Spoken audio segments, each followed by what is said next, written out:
saya menanyakan bagaimana pemanggilan hari ini, progresnya, dan ternyata memang terlapor tidak datang hari ini. Meminta reschedule lagi dan lagi. Alasannya tuh? Alasannya katanya sih sibuk ya, cuman saya kurang tahu sibuk apa.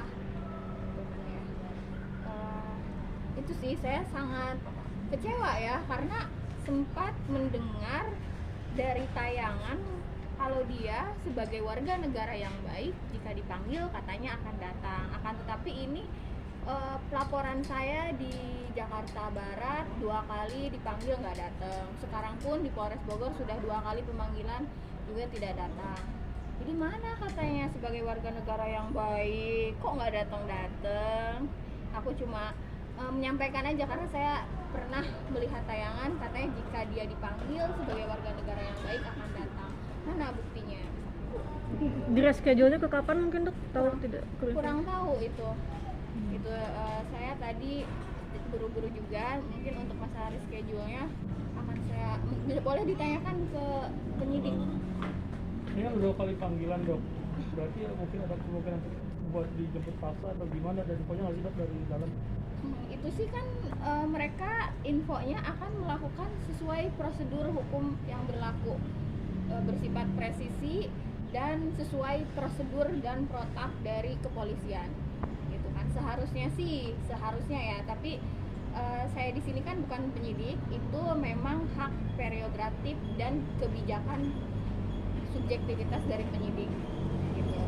Akan tetapi menurut prosedurnya sih jika 2 kali pemanggilan manggil terus seharusnya sih ada surat perintah membawakan ya. Cuman kalau saya sih serahkan sepenuhnya kepada penyidik, saya percaya kepada penyidik dan kepolisian Polres Bogor akan melakukan secara transparan, kemudian presisi, dan yang pastinya secara prosedural semuanya tidak ada pelanggaran gitu loh. Maksudnya akan dilakukan sesuai prosedur dan proses hukum yang berlaku. Ini kalau dia nggak datang otomatis akan semakin lama prosesnya. Iya. Dokter mengharapkan dijemput paksa atau gimana nih? Kalau harapan saya sebagai pelapor pastinya saya berharap pihak kepolisian untuk bertindak tegas dan memberikan keadilan serta kenyamanan kepada saya sebagai korban, sebagai pelapor. Ya itu, saya maunya beliau, harapan saya itu ditahan gitu, dijemput paksa, ditahan, itu harapan saya. Karena di sini kan bukan penganiayaan ringan, ancamannya pun tahunan, bukan bulanan. Jadi saya mau ini harus diberikan efek jerak dan menjadi contoh untuk public figure serta pria-pria yang bertulang lunak gitu ya, supaya tidak ada korban-korban lain yang berjatuhan atau tidak dijadikan sebagai panutan untuk laki-laki yang memang bermental tulang lunak seperti itu. Ancaman pidananya berapa tahun tadi dok? Kalau persisnya sih saya kurang tahu, tapi lebih dari 2 tahun ya. Itu yang saya dapatkan informasi dari lawyer, kurang lebih sih bisa lebih dari 2 tahun ya, lebih dari 2 tahun. Dok, selain dokter yang melaporkan KH di sini, juga dokter dilaporkan oleh KH sendiri. Sejauh ini proses seperti apa dok? Sejauh ini kemarin itu saya sudah dipanggil untuk klarifikasi dan saya juga sudah datang. Saat datang klarifikasi, setahu saya memang buktinya ada yang belum cukup gitu loh. Jadi saat saya datang waktu itu, setahu saya memang ada visumnya belum keluar waktu ketika saya datang. Kalau saat ini saya kurang tahu. Nah, jadi saya sih memang sudah dipanggil 1 kali sebagai klarifikasi ya, berita acara wawancara klarifikasi gitu. Karena kalau yang ini dia ini bukan sudah lagi klarifikasi dulu sih, terlapor juga pernah datang 1 kali, tapi sebelum naik penyidikan, masih dalam penyelidikan. Jadi kalau kasus saya yang dia laporkan masih dalam tahap penyelidikan. Dan saya juga ini mengharapkan keadilan karena di sini saya korban. Makanya saya di sini juga sudah ada diterima laporan saya dari Komnas Perempuan dan mereka juga menanggapi dengan baik. Karena di sini saya perempuan, saya dianiaya, posisinya juga pasalnya juga bukan pasal ringan 351, dan saya juga sudah ada tanggapan yang positif. Laporan saya pun diterima oleh Kementerian Pemberdayaan Perempuan serta Perlindungan Perempuan dan Anak.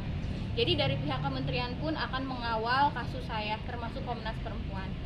Itu karena di sini saya perempuan dan saya juga ingin memberikan contoh kepada para perempuan di sana, jangan takut kalau kita disakiti, kalau kita dizolimi, tidak usah takut gitu. Kebetulan ke Komnas Perempuan juga saya kan juga banyak laporan ya dari perempuan-perempuan yang lain.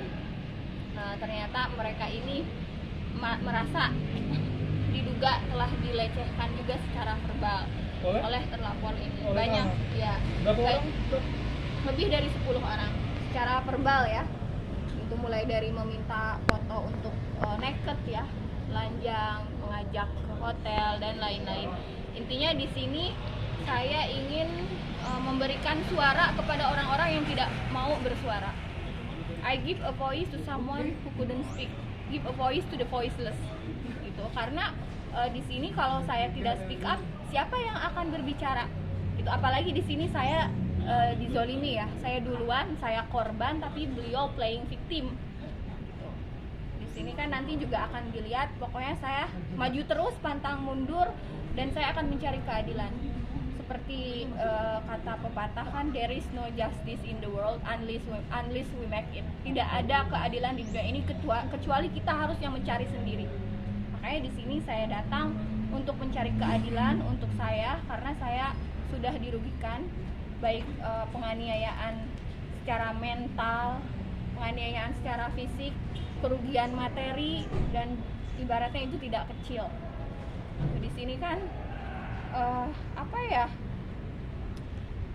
saya sangat kecewa aja atas sikap dan attitude dari terlapor ini. Dok, bisa flashback lagi kerugian materi dan imaterial apa aja nih dan berapa jumlahnya? Totalnya sih miliaran ya. Miliaran maksudnya berapa nih? Nanti ada saatnya akan saya ini untuk di sini lebih kita kasus ke pidananya dulu. Nanti untuk masalah perdata pasti akan saya update. Tadi dari bilang banyak korban yang udah dari dokter Ya. juga kan.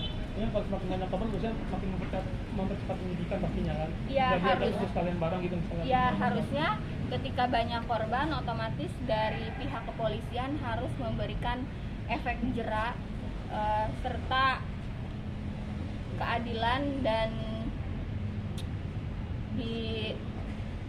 harus ditegakkan keadilan seadil-adilnya serta diproses secepat-cepatnya.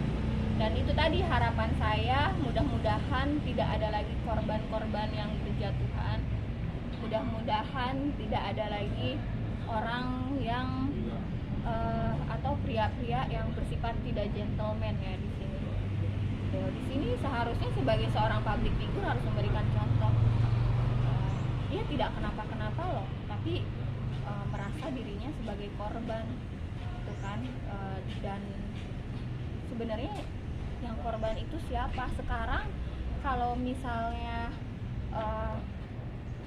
alhamdulillah kan sebenarnya proses saya karena semuanya juga berjalan dengan sesuai prosedur, saksi, bukti dan semuanya juga lengkap, makanya laporan saya kan diproses dengan baik oleh pihak kepolisian, gitu kan. Di sini juga kan terlihat, kalian tahu lah siapa sih yang lapor duluan, gitu kan.